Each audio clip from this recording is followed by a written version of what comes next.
Let's start this chilly 3-degree morning with the warning light. A new one.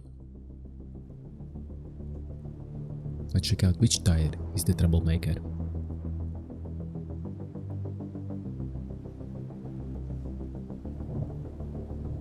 Gotcha. Flat on the bottom. Hello, my name is Klaus and welcome to another Mazda 6 video. You saw what's up. You saw what's up and you know what's up. So let's fix this because I need to be on the road. I need to be on the way. So let's do it quickly and as fast as possible. Let's start.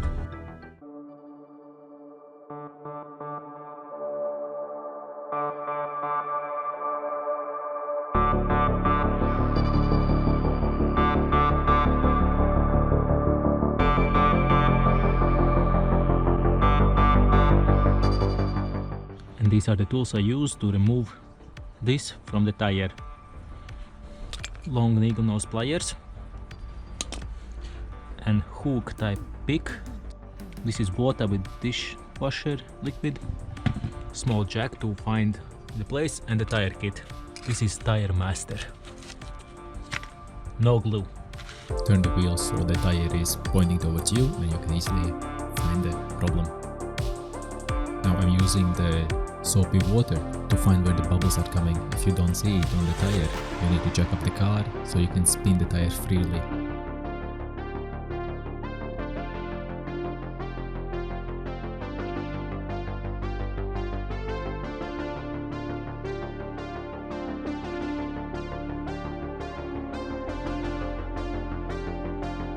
Spray the tire fully to find where is the leak, if the valve isn't leaking.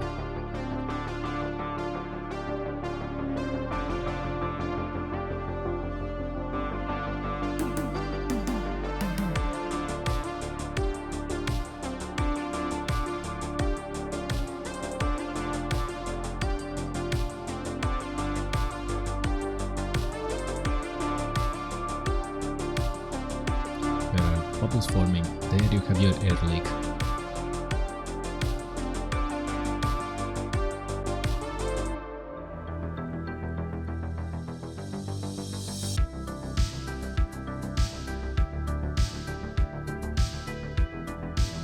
Since I own a car, I always use sticky type tire plugs.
You just heard the tire letting out air even though the drill was in.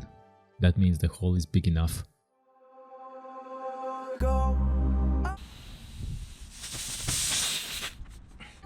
It is a bit more troublesome and you need more raw power. All these years, for me, that's the best way. If you use any kind of different tire plugs, it's all up to you. This is how I do it. I had to put on the gloves because it takes a little bit of time and a little bit of force.